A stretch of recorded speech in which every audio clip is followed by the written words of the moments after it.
우리 대한민국 헌법 제10조에 대해서 아시거나 혹 들어보신 적 있으신가요? 대한민국 헌법 제10조. 그 내용은 이렇습니다. 지금 화면에 나오고 있죠? 같이 한번 읽어볼까요? 같이 한번 읽어보시겠어요? 시작. 모든 국민은 인간으로서의 존엄과 가치를 가지며 행복을 추구할 권리를 가진다. 국가는 개인이 가지는 불가침의 기본적 인권을 확인하고 이를 보장할 의무를 가진다, 지닌다. 여기서 오늘날 우리가 말하는 소위 행복 추구권이란 단어가 유래될 수 있었습니다. 행복은, 우리 개개인이 누릴 수 있는 행복은 국가보다 우선한 가치를 가지고 있고, 국가를 위하여 국민이 존재하는 것이 아니라 우리 모든 국민들의 행복을 위하여 국가가 존재해야 한다는 아주 중요한 우리 기독교적 가치를 반영하는 선언이 여기에 담겨져 있습니다. 그러나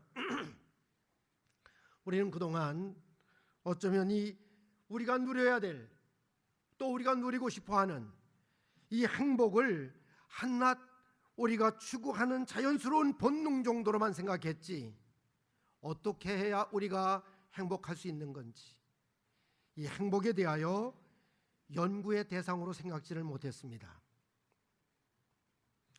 그런데 요즘 최근에 대학가에서 행복하기 하나의 학문으로 등장을 했어요. 2002년 하버드 대학교에서 제일 먼저 철학과 심리학을 전공하여 대학의 강사로 기용된 탈 벤 샤하르 교수가, 지금 화면에 나와 있는 이 교수입니다. 젊은이인데 그가 행복하이라는 이 강좌를 처음 개설을 했는데, 처음에는 8명밖에 수강 신청을 안 했어요. 지극히 작은 소규모 세미나로에 지나지 않았지만, 그러나 얼마 지나지 않아서 하버드 대학 전 학생들 가운데 20% 정도가 등록을 하는 1,700여 명이 등록하는 명강의가 되었습니다. 그의 그 강의의 내용을 해피어라고 번역된 제목을 붙였는데, 그래서 우리 한국의 명강사들도 이 책을 많이 인용하여 강의하는데 열들을 올리고 있죠. 재밌는 것은 이 책에서 이 저자인 탈 벤 샤하르 이 교수는 불행한 사람들의 유형을 크게 3가지로 나누고 있어요. 불행한 사람들, 첫째가 자기 미래의 성공을 위해서, 자기 미래의 어떤 목적을 위해서 현재를 희생하고 살아가는 성취주의자들은 결코 행복한 인생이 아니다. 두 번째는 순간의 쾌락을 위하여 미래를 상실해버린 쾌락주의자. 역시 저들은 행복할 수 없다. 세 번째는 과거의 어떤 실패나 과거의 어떤 넘어짐에 발이 묶여 현재와 미래를 함께 잃어버린 허무주의자. 역시 저들은 행복한 사람들이 아니다. 그런데 재밌는 것은 이 탈 벤 샤하르 이 교수는 이들 바로 성취주의자나, 이들 바로 쾌락주의자나, 이들 바로 허무주의자들의 공통점이 있는데, 저들은 모두가 가정에 충실하지 못했다. 내일의 뭔가를 성취하기 위해서 분주하게 이른 새벽부터 밤중까지 힘쓰고 애쓰지만 가정을 제대로 돌보질 못하는, 현재의 쾌락을 위하여 정신없이 쾌락에 빠져 내게 가장 소중한 가정을 돌보지 못하는, 한순간의 넘어짐과 한순간의 실패로 인하여 발이 묶여진 채 모든 것 다 포기해버리고 현재와 미래를 잃어버린 채 허무주의로 살아가는 사람들. 가정을 돌볼 기미도 없었지요. 이들은 다 행복할 수 없는 사람들이다. 그러면서 이 저자는 진정한 행복은, 우리 모든 인생들에게 있어 진정한 행복은 가정에 있음을 강조하고 있어요. 우리 모든 인생들에게 있어 신이 태초부터 조성해 주신 가정 안에 행복의 원천이 있다는 거예요. 저는 그래서 오늘 이 시간 사랑하는 좋은 교회 가족 여러분, 잠시 짤막한 시간이지만 우리 함께 가정의 소중함을 되뇌어 볼 수 있는 시간 되어줬으면 좋겠습니다. 오늘 우리는 우리 공동체 안에서 우리가 목사이든지 장로이든지 권사이든지 집사이든지 이 공동체 안에서 모든 직분자들은 먼저 가정에 충실해야 교회에서도 사회에서도 인정받을 수가 있는 거지요. 만일 가정을 충실하게 섬길 줄 모르는 사람이 교회에서 열심으로 뭔가를 섬긴다고 설쳐된다면, 가정을 제대로 섬겨 정말 나로 인하여 내 가정을 행복하게 일구어 갈 줄을 모르는 그런 사람이 이 사회를 위하여 일한다고 껍죽거리고 동서남북 활보한다면 결코 인정받을 수 없는 사람들이며 그는 위선일 가능성이 많다. 그리고 그는 가장 큰 것이 자신이 행복할 수 없다. 사회에서 내가 어떤 직분을 가졌든지 어떤 활약을 갖고 있든지 내 가정을 나로 하여금 행복하게 할 수 없다면 나는 결코 행복할 수 있는 자가 못 된다.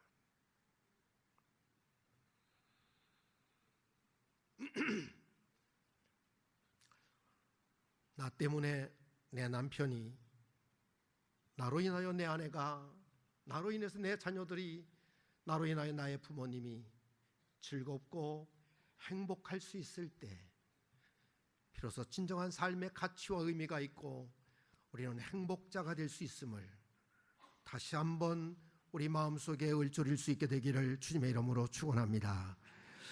1852년 4월 10일 미국의 한 시민이 아프리카 알제리 튀니지에서 사망을 해요. 그런데 놀라웠게도 그로부터 31년이 지난 1883년 미국 정부는 군함을 보내어 그의 유해를 미국으로 송환해 오도록 결정을 내리죠.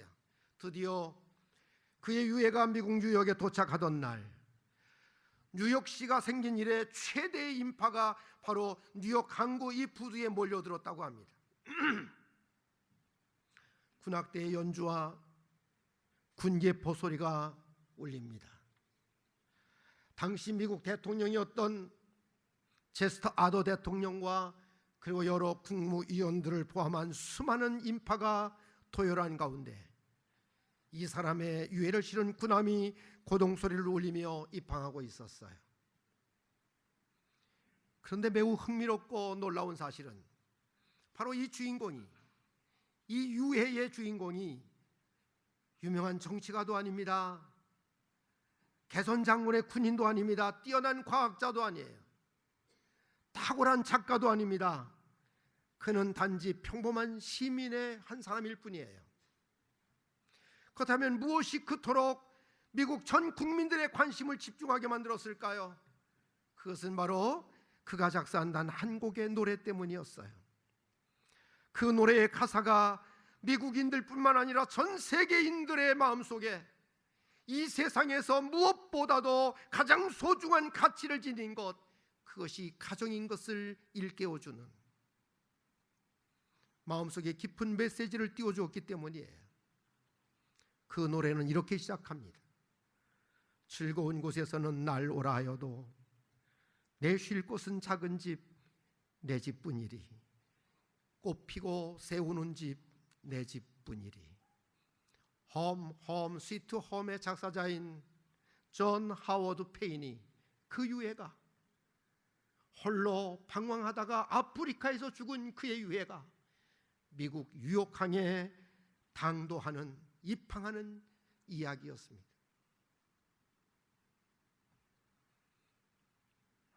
다시 한번 내 인생 속에서 가장 소중한 것이 가정인 것을 잃어버리지 않고 살아갈 수 있는 우리 모두가 되시기를 주님의 이름으로 축원합니다.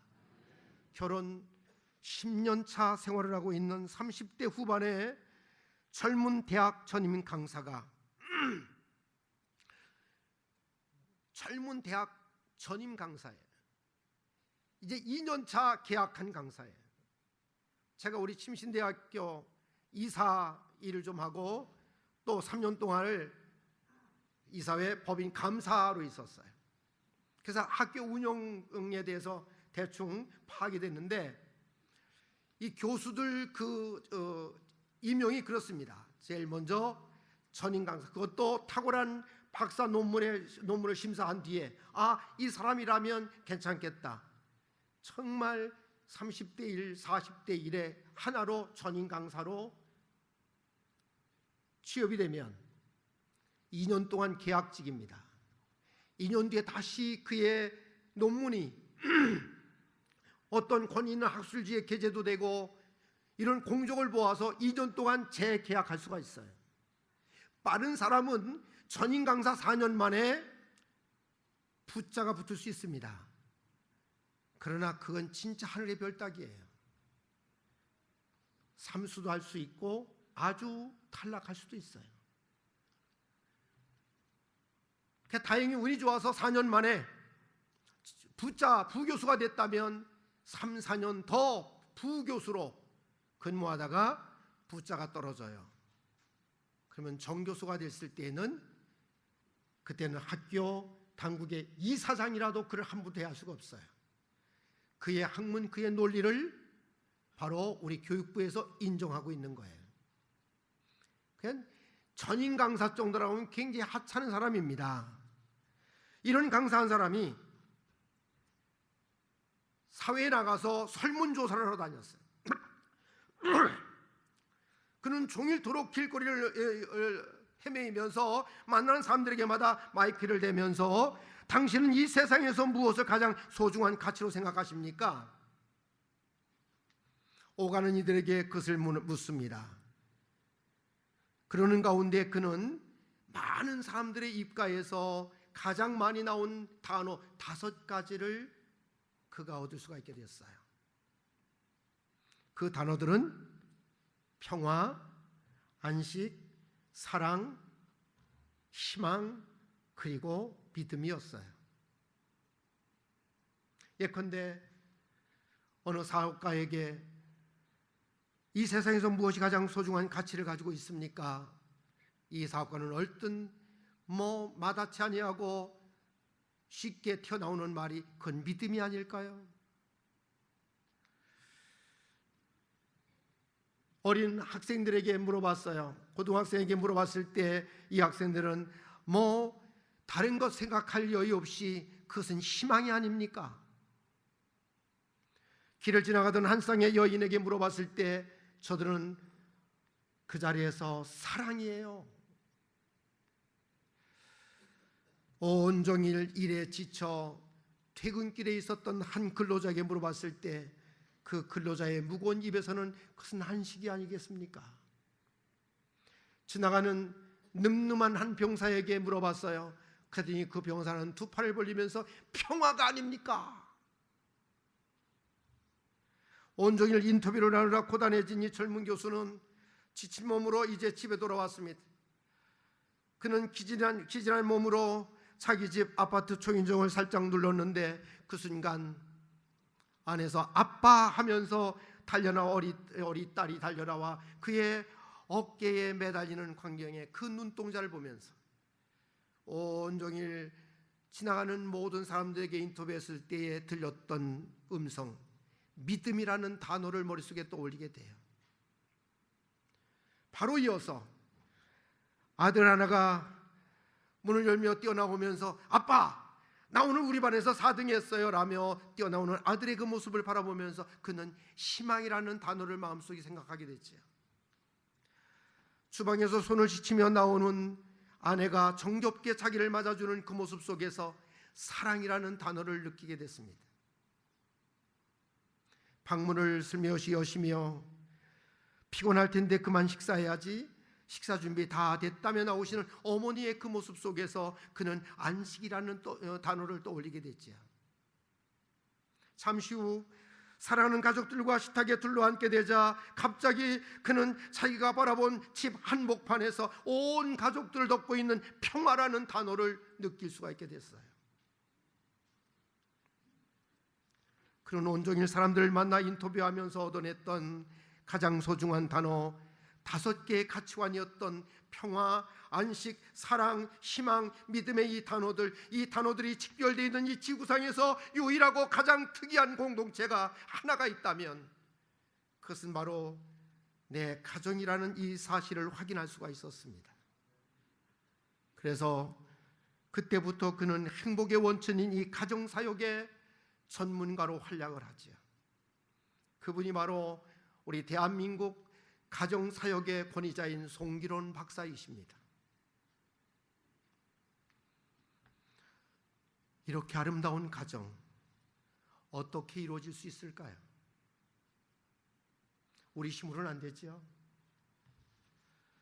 저도 43년 가정을 꾸려 살아오면서 가장 치열하게, 가장 피곤하게 부부관계를 이어왔어요.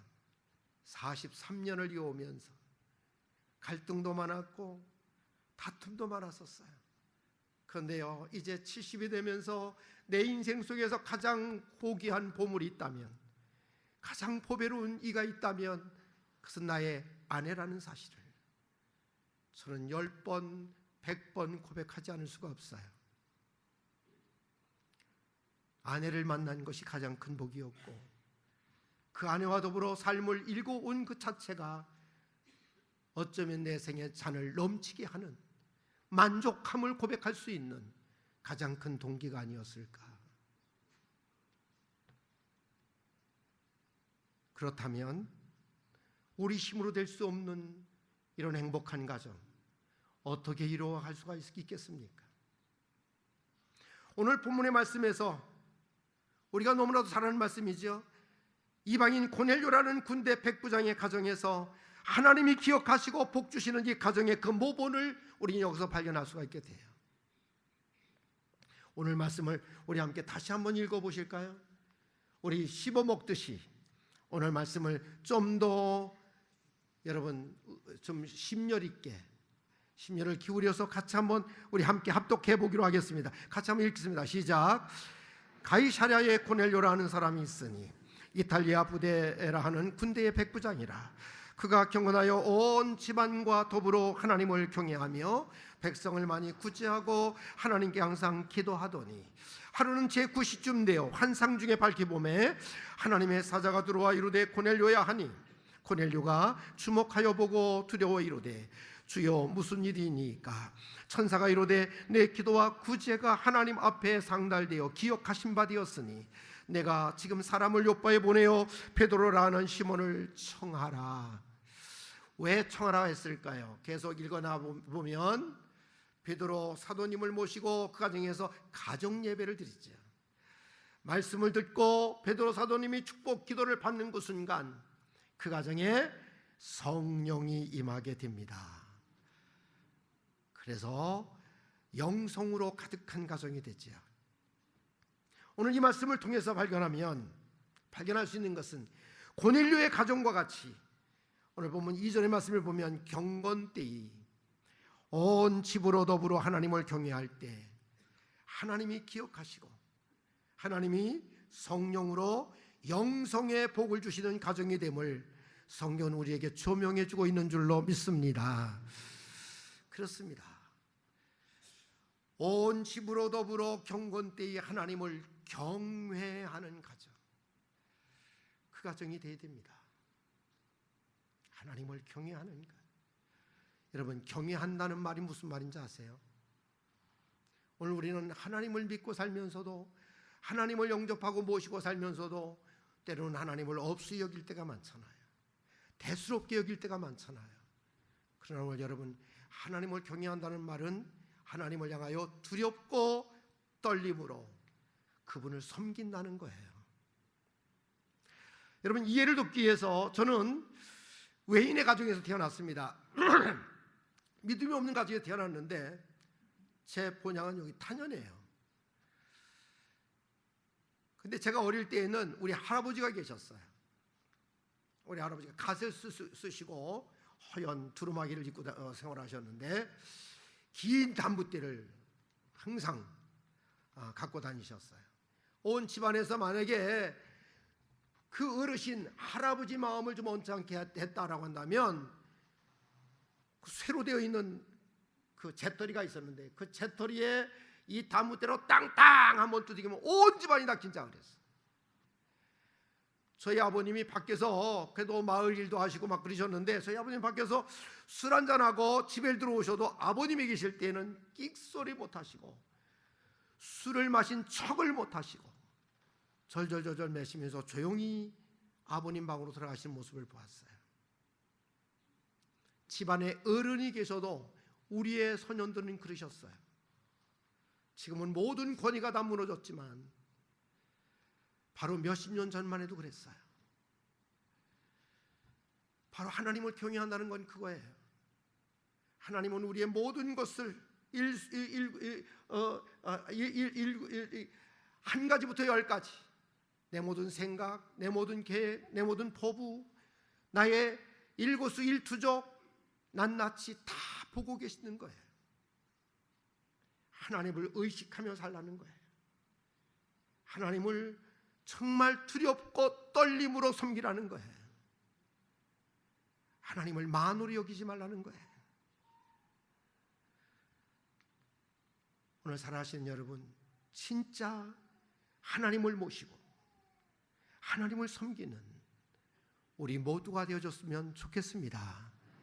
그 가정을 하나님은 함께 하셔요. 그리고 때를 쫓아 아낌없는 은혜로 사랑으로 복을 주실 줄로 믿습니다. 그래서 시편 128편 1절 이하 4절의 말씀을 보게 되면 시편 기자도 이렇게 노래를 하고 있어요. 같이 한번 읽어보실까요? 함께 읽습니다. 시작. 여호와를 경외하며 그의 길을 걷는 자마다 복이 있도다. 내가 내 손에 수고한 대로 먹을 것이라. 내가 복되고 형통하리로다. 내 집 안방에 있는 내 아내는 결실한 포도나무 같으며 내 식탁에 둘러 앉은 자식들은 어린 감람나무 같으리로다. 여호와를 경외하는 자는 이같이 복을 얻으리로다. 하나님을 경외하는 경건한 가정들을 하나님이 기억하시며 복 주심을 시편 기자도 노래했던 거예요. 난 이 노래가 옛날 옛적 시편 기자의 노래만이 아니라 오늘 여러분과 나의 노래가 될 수 있게 되길 바라요. 하나님을 두렵고 떨며 섬겼더니 하나님이 우리의 가정을 축복하셨노라고. 그래서 나의 사랑하는 자녀들 천대 이르기까지 하나님이 복을 주시는 이 놀라운 감격이 우리의 간증이며 우리의 찬송이 되시기를 주님의 이름으로 축원합니다. 두 번째는 고넬료의 가정과 같이 어려운 이웃들을 돌아보며 때로는 구제도 하는 사랑의 가정을 하나님이 기억하시고 하나님이 성령으로 충만한 복을 주신다는 거예요. 어려운 이웃들을 돌아봐 줄 아는 사랑의 가정.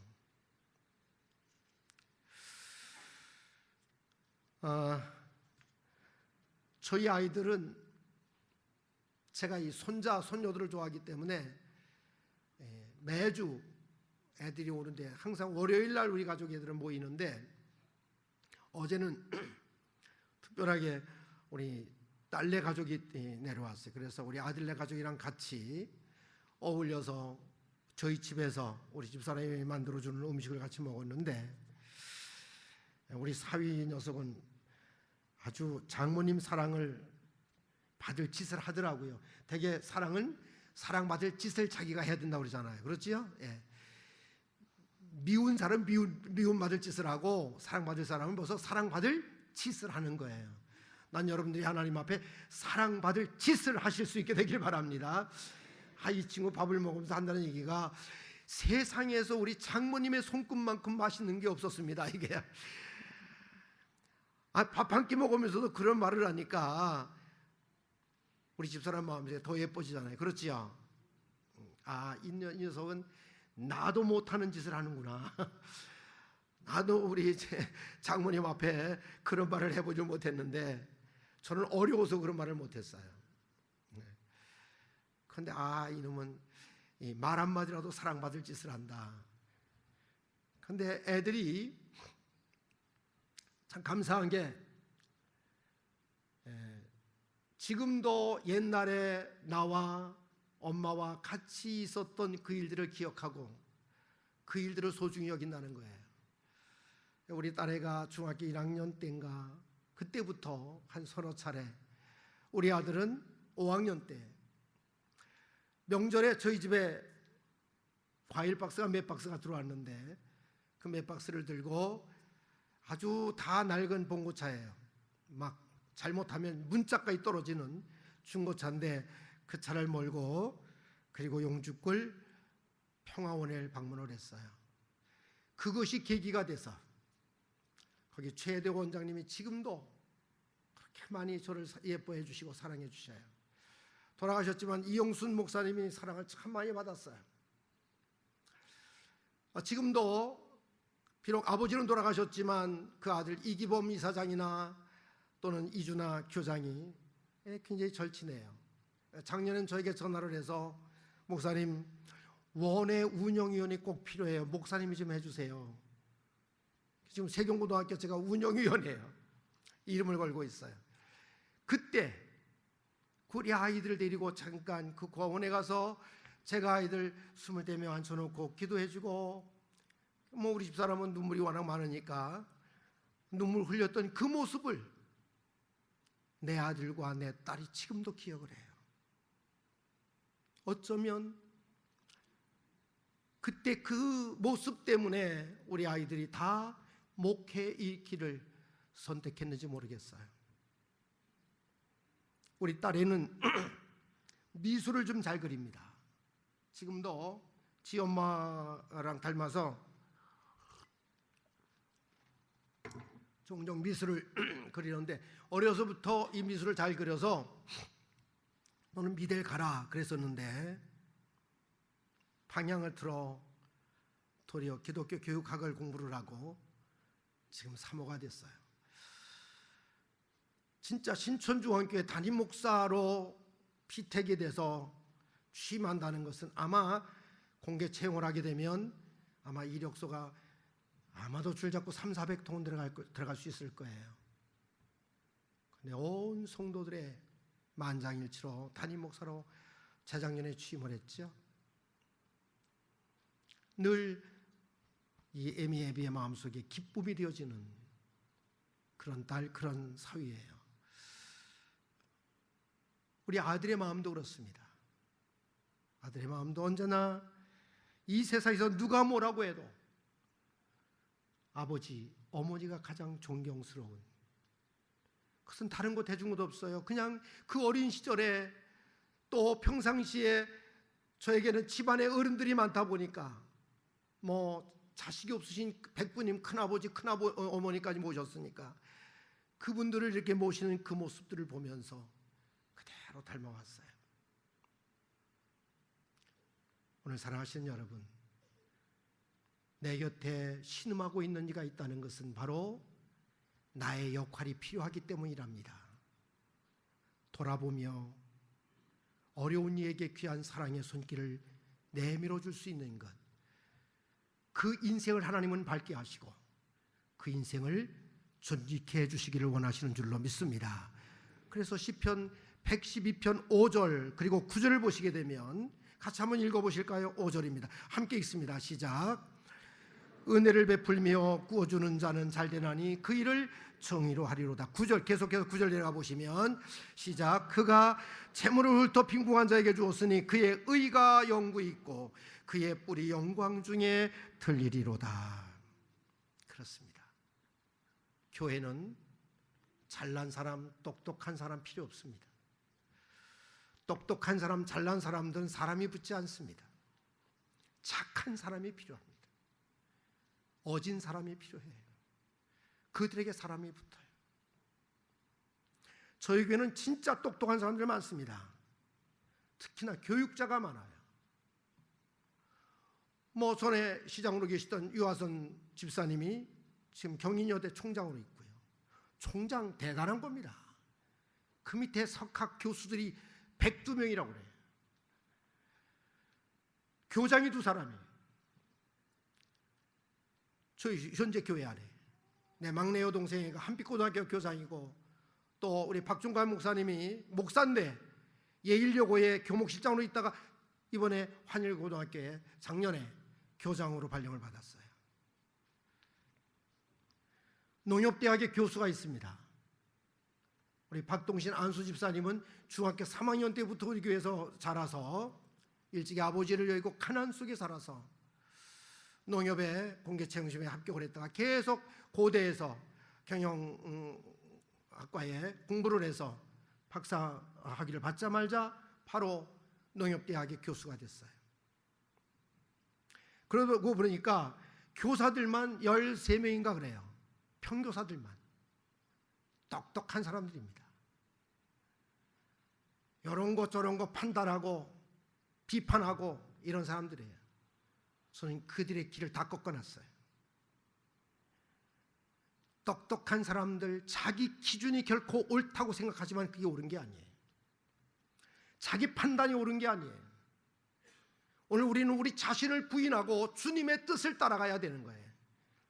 그런데 많은 똑똑한 머리 돌리는 사람들이, 지식 좀 있다는 사람들이 자기 잣대로, 그것이 옳은 게 아니에요. 그게 의가 아니에요.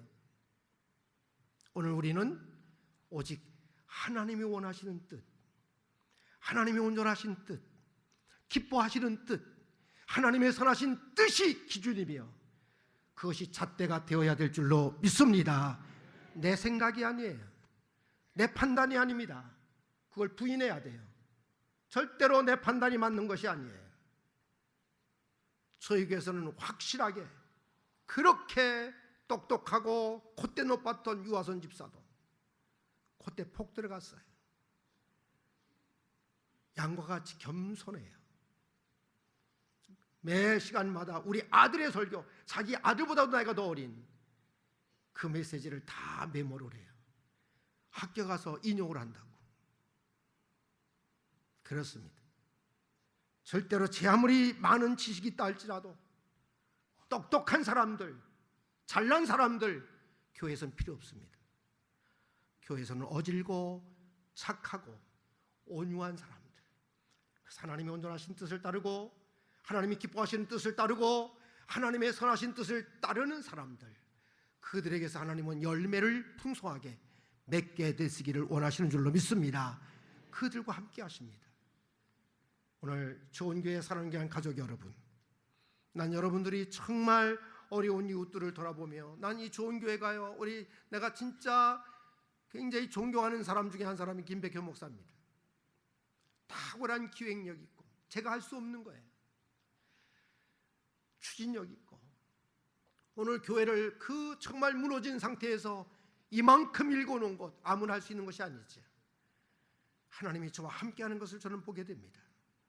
오늘 살아신 여러분, 정말 이 목사님이 여기까지 일궈오셨으니 좀 더 마음과 뜻을 하나 되어져서 좀 더 이 파주를 이 교회가 변화시키는 일익을 담당하는 영광과 은혜가 이 교회에 있게 되기를 주님의 이름으로 축원합니다. 그러려면 하나님의 뜻을 따르는 하나 된 마음으로 오늘 여러분 서로 돌아봐 줄 줄 알아야 돼요. 헤아릴 줄을 알아야 돼요. 헤아리는 그 사람을 하나님도 헤아려 주실 줄로 믿습니다.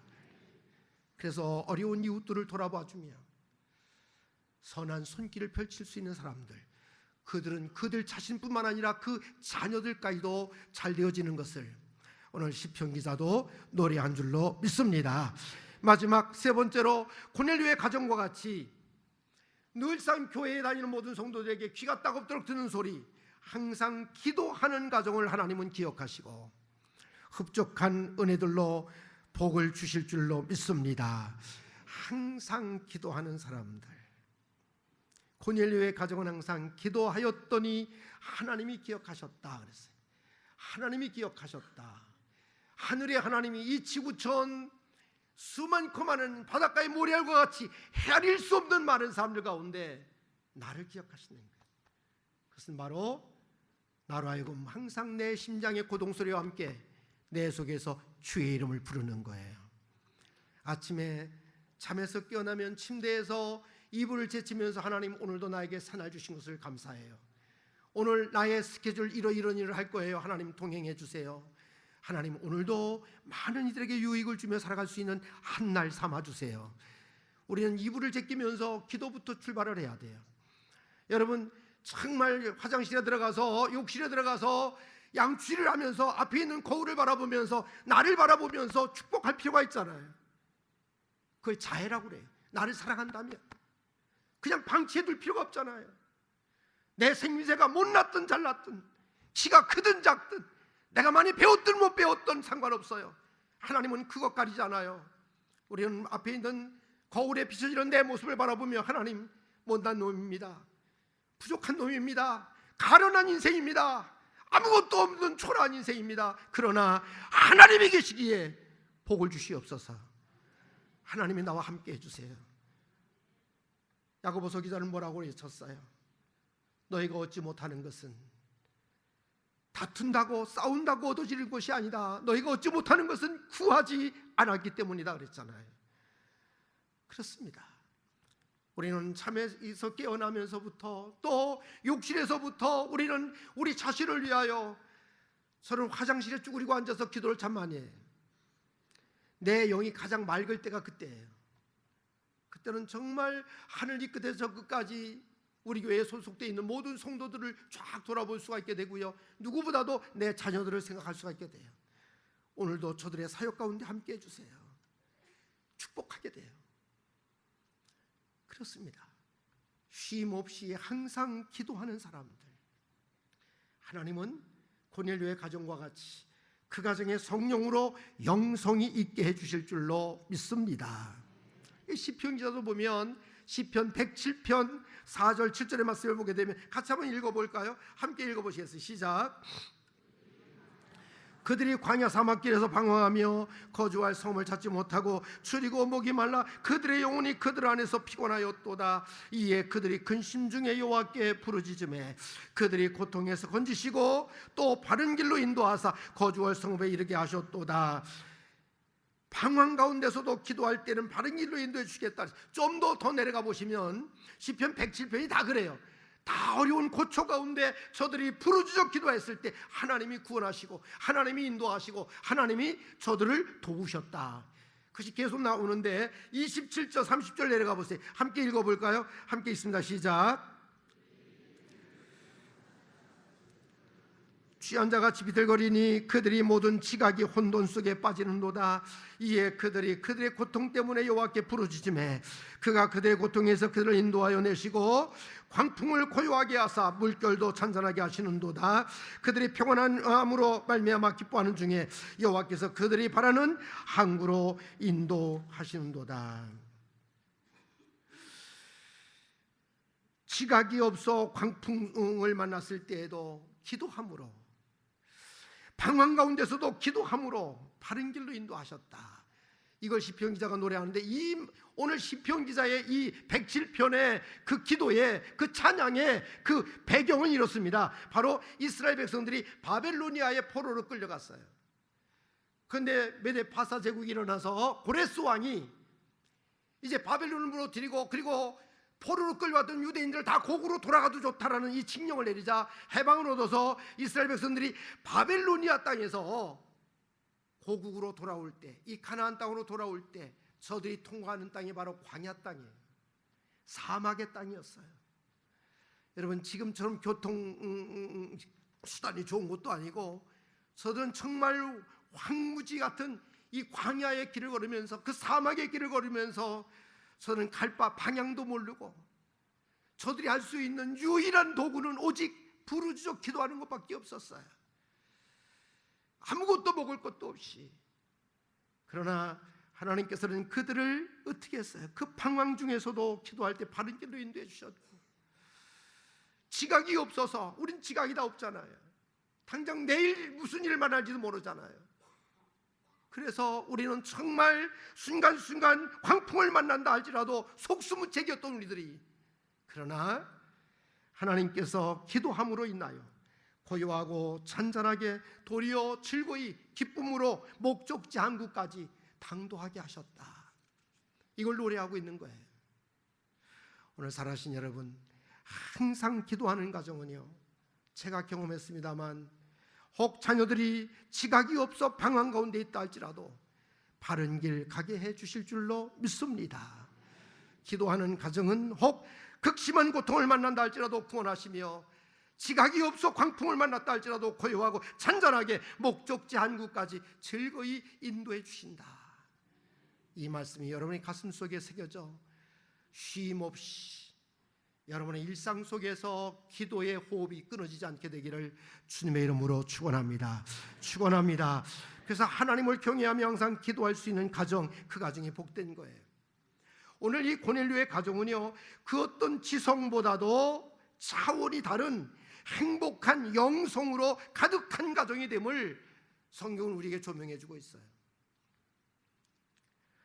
지성 별거 아니에요. 제가 몇 년 전에 여기 혹시 관계되신 분이 있는지 모르겠지만 율곡고등학교를 가게 됐어요. 법원의 율곡고등학교. 학교의 선상님 정도라면, 옛날 어른들은 선상님이라고 그랬잖아요. 우리 한국에서 최고의 수준의 지성인들이에요. 정말 탁월한 사람들, 지금은 더해요. 똑똑한 사람들이에요. 교사 임용시험 패스했 고시예요. 근데 잠깐 들어가서 교감 선생님 얘기 좀 하려고 잠깐 들어갔어요. 근데요, 참 듣기에 민망스러웠어요.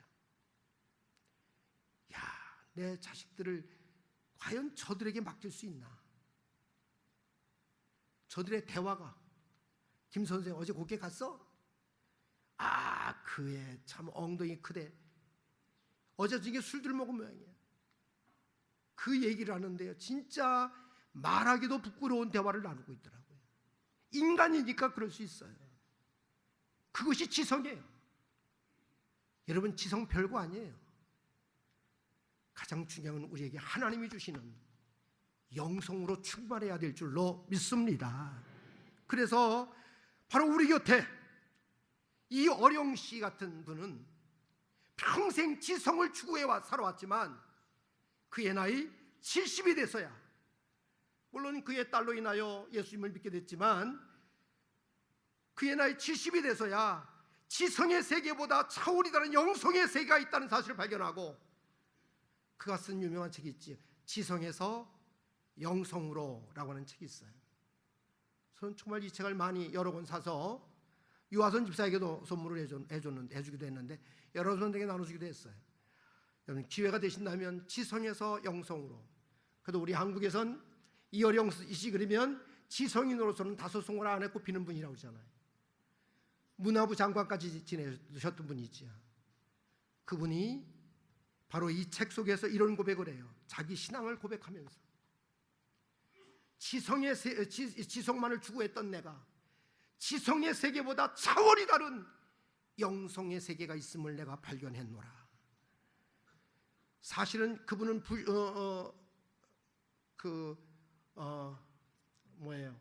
불신자였어요. 그래서 그 사람의 영향을 참 많이 받은 사람들이 많아요. 요즘 젊은이들 많이 미혹시키고 있는 김용옥이, 지 어머니는 권사고 자기 형도 목회를 한다고 그랬는데 그놈만 타락해가지고 공자화를 하고 다니지. 그걸 또 젊은 청년들은, 이제 대학생들은 좋아한다고 그러는데 타락한 인간입니다. 이어령 씨의 영향을 가장 많이 받았어요. 조 누구의 가수 조용남이 그 어머니 권사, 여기 좋은 교회 와서도 한번 문산에서 간증을 하면서 그러지요. 자기 엄마가 참기름 사기 처먹은 권사라고. 참 말하는 그 자체가 굉장히 추잡한 타락한 인간이에요. 자기 동생은 지금 고려신학대학 교수예요. 이 조용남이도 이 이어령 씨의 영향을 참 많이 받은 사람이에요. 그런데 다 늙어서 지금 80이 넘었지만 이여령 씨는 자기 딸로 인하여 예수님을 영접하고 지성의 세계에서 비교할 수 없는 영성의 세계가 있음을, 그는 지성에서 영성이라는 이 유명한 책을 써 그의 신앙을 고백하고 있죠. 우리 인생의 행복의 원천인 오늘 여러분, 우리들의 가정들이 이 고넬료의 가정처럼 그렇게 경건되이 하나님을 경외하고 어려운 이웃을 돌보아주며 항상 기도하는, 하나님이 주시는 영성으로 가득한 가정들 이루어 가실 수 있게 되기를 주님의 이름으로 축원합니다. 축원합니다. 어느 주일학교 어린이 하나가 교회 주일학교 선생님들에게 천국에 대한 이 교훈을 받았어요. 그걸 주일학교 선생님들이 가르쳐 주는 것을 들었어요. 집에 돌아와서 더 궁금하게 많아졌어요. 그래서 신앙이 좋은 자기 아빠에게 물어봤어요. 아빠, 천국은 도대체 어떻게 생겼어요? 그러니까 그 아빠가, 믿음 좋은 아빠가, 아들아, 천국은 말이야 우리 집과 같단다. 우리 가정과 같아. 사랑하는 자녀에게 이런 대답을 들려줄 수 있으므로 그 아이가 하나님의 나라에 대하여 납득할 수 있고 이해할 만한 그런 가정을 일궈가고 있는지, 여러분, 우리 자신의 가정들을 한번 돌이켜보시면서 다시 한번 내 인생 속에서 가장 소중한 가정의 소중함을 되뇌어 생각하실 수 있게 되기를 주님의 이름으로 축원합니다. 사랑하는 아들아, 천국은 말이야 마치 우리 집과 같아. 이것이 바로 우리가 바라는 행복의 원천인 가정의 궁극적인 우리 모두의 동일한 비전이 되어야 되지 않을까요? 나로 내 남편을, 나로 내 아내를, 나로 내 자녀들을, 나로 내 부모님을 행복하게 할 수 있을 때, 나로 내 가족을 행복하게 할 수 있을 때, 비로소 나로 또한 이 사회가, 이 교회가 좀 더 따뜻하고 밝아질 수 있다는 이 사실을 우리는 잃어버리지 않았으면 좋겠습니다. 기도하시겠습니다.